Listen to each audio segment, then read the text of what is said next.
Welcome back folks, it's Nick here and we're looking at Rick Dangerous on the Commodore Amiga, published by Firebird in 1989 and designed by Core Design, which were later to go through to make the Tomb Raider series. Now this is set in 1945 and heavily influenced by Indiana Jones. You see that boulder there, aka Indiana Jones. So in particular Raiders of the Lost Ark. It's a platform style game where you must complete 4 levels, I believe. This one, the pyramid, some Nazi stronghold, where you then find out that the Nazis are planning to attack London via some missiles, and the last mission, I'm not doing very well here, and the last mission is you must infiltrate their missile base and destroy them. It's a bit of a trial and error type of game really. A lot of the things you can't actually see, but until you actually get there, but I'm using the cheat mode at the moment, so I've got infinite bombs, otherwise I won't get anywhere at all. Anyway, here we go. It also come out on the Amstrad CPC, the Atari ST, Commodore 64, ZX Spectrum, and DOS as well. Well done if you can find it on DOS. But yeah, I've now put another cheat in. I've turned collision detection off. So let's just look at the graphics. I normally would have died a million, billion, zillion times. So set in 1945, like Raiders of the Lost Ark, or in a similar time span, I believe. A nice cute game. There's Rick Dangerous 2. Not sure if there was a third one. We'll have to look that up. But as I land on spikes and stay alive, I was never that good at this game, and it shows. But it is quite a good one. I didn't really persevere a bit too much at the time because I was so hopeless. So a lot of this is new ground for me. So obviously, to buy an Indiana Jones license at the time anyway, and probably still now, would have cost an absolute fortune. So what you're going to do? Well, you could just invent someone else called Rick Dangerous, who does all the stuff that Indiana Jones does, but then you don't have to pay for the license. Yes, if it had been Austin Powers, he probably would have been called Rick Groovy, and if it had been James Bond, he would have been called Rick Spy Person. Bravo! Bravo! Oh, I got such a quick mind. Rick Spy Person. So we have to collect those things.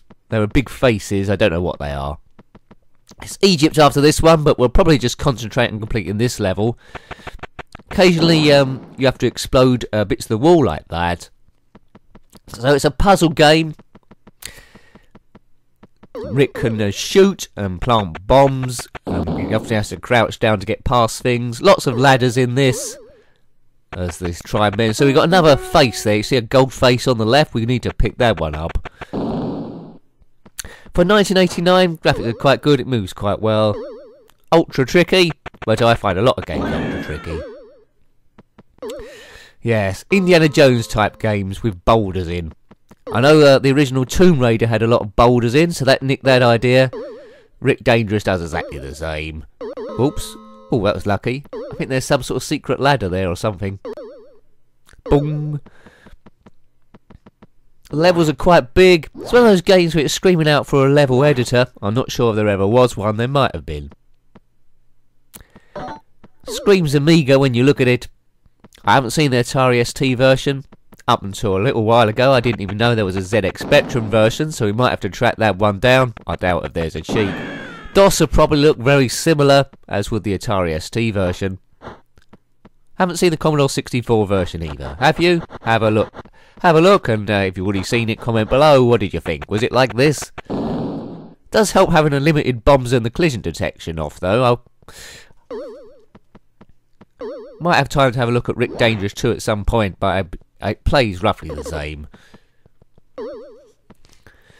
I don't know if the storyline continues directly after this one, because I know after Rick has infiltrated the Nazi stronghold and destroyed them all, and thwarted their plot to blow up London with a missile attack, when he gets back to London, he finds that aliens have attacking the city.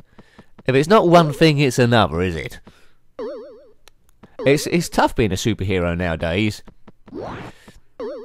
Oops, dear. Right, I need to work this out. So that block go... Oh, I'm stuck again. So it's all about timing here. Can my small brain work out the puzzle here?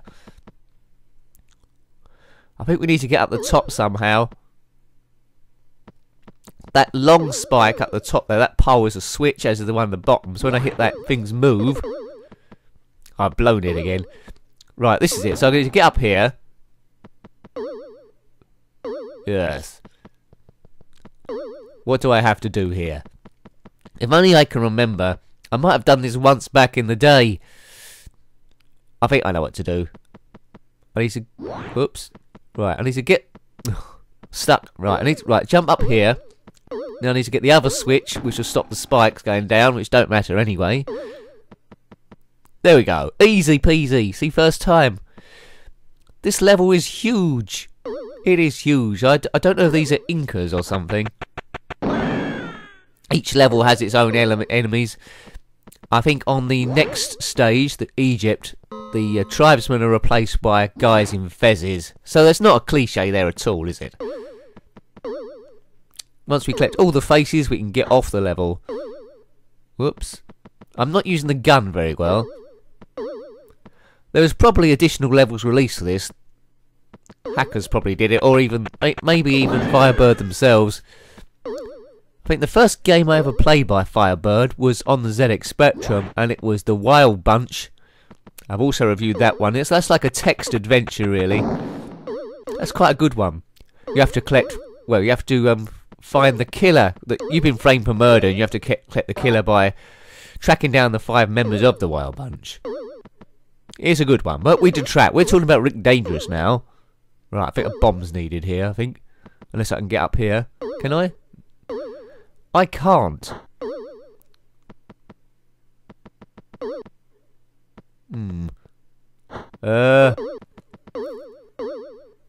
Boing, boing. Good bit of boinging going on. Ugh. I like the way these tribesmen, they just willfully just walk into bombs and shrapnel. It's not something I would do. Must be able to jump up here, mustn't I? Surely. Who's completed this game? Come on, own up. Comment below. When did you complete it? I haven't completed that many games, really. In terms of puzzles, I have completed Tomb Raider, as you people following the Blundering series might know. At the time of recording, we're currently doing Tomb Raider 2. So, yeah. If they changed the perspective on this, Rick Dangerous could have been Tomb Raider. Core design were involved. They could do a 3D environment of this, couldn't they? He certainly climbs up and down ladders quicker than Lara Croft. No, there's no way through down here. I'm going to have to go back up the top again. Damn, just walk into the bomb, tribesman. Oops. I'm absolutely hopeless at this game. This cheat mode is making me look good, I must admit. Don't get me wrong, if I can give you a review without doing the cheat mode, I always will. But on this occasion, I so wanted to bring you this game. And I wanted to give you a review that lasted longer than 40 seconds. But it isn't about doing it perfect, these reviews, as you know. It's about, well, going back to a sort of era, seeing the graphics, seeing the sound, seeing what it was about, really. And having a bit of a laugh, which we are doing. Are we? Sort of. Well, I am anyway. I hope you are. If you're not having a laugh, well, join in a bit. Comment below. Tell a joke. Tell us an amazing Amiga facts. Or even comment on games that are similar to the one I'm playing that I've never touched on. And I'm sure I'll add it to the list and we'll come to it at some point. Boing. There's no boing noise in Indiana Jones when he was running, that's for sure. Right. Why didn't I do that the first time? We must be coming up to the end now. Right. That was extra bombs. Oops, as I jump onto spikes. Oh. Right, there seems to be a small ledge about a centimetre long. If I can get on that, I should be able to jump across, I hope. Right, that's done. No. This is a bit of a Jet Set Willy type thing, where you have to be right on the edge of the level to get across. If you're not familiar with Jet Set Willy, or indeed Manic Miner, you won't get that reference. But everyone else will. Hooray!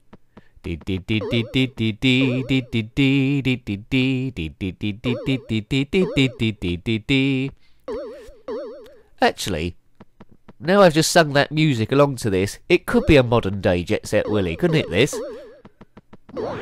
So many games influenced by Jet Set Willy. This is Jet Set Willy on the Amiga. It might as well be. I never realised that before, but it is, isn't it? Jet Set Willy where you can go up and down up ladders as well. Jet Set Willy 3, Rick Dangerous. Obviously they couldn't call him Willy Dangerous because that might have been misunderstood really. Boom. Oh. Okay. Some nice columns in this tribe place. I don't know who built those. It seems a bit beyond their technology. But best not to dwell on stuff normally. Boom.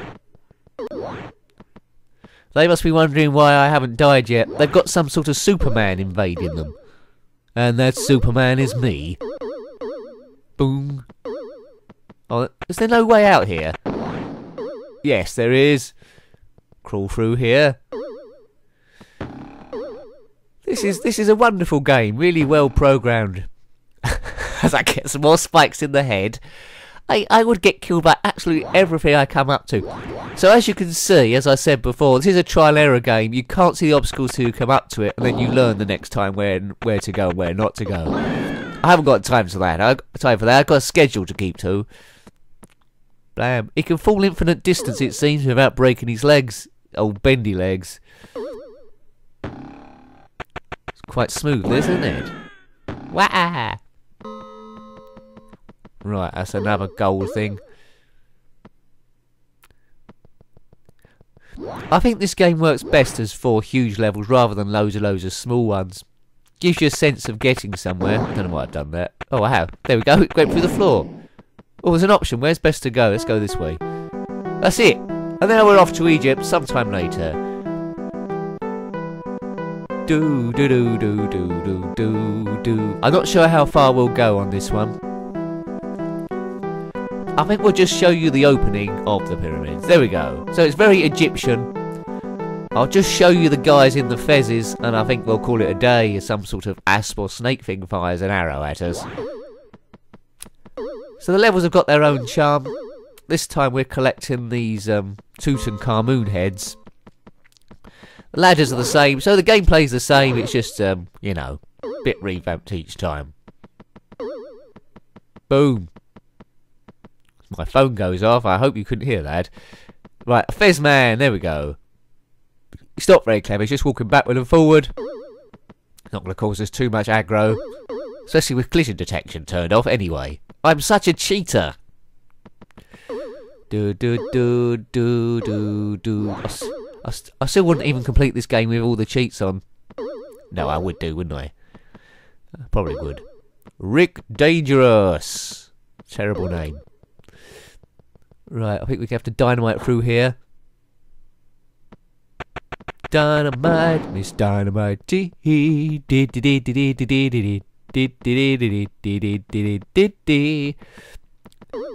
it's better. Oh, it's the Ark of the Covenant there. Oh, it's doing that thing like it didn't raise the Lost Ark, but not melt in our face.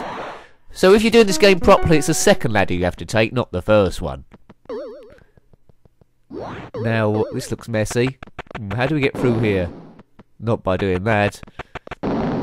Oh, there's a guy on the ladder who's copying my movements. Why is he doing that for? Oops. Oh yeah, it's another timing thing, this. I've seen to be having a problem here. Yes. This could be the end of the review, I think. I think you've seen enough, really. Let's try something else. Yes. Well, I think we'll leave it there then. That has been Rick Dangerous on the Commodore Amiga by Firebird from 1989. Hope you liked having a look at that one. Please remember to rate, comment, put your thoughts below, subscribe if you haven't already, that really helps me. Until next time people, take care and goodbye. Goodbye.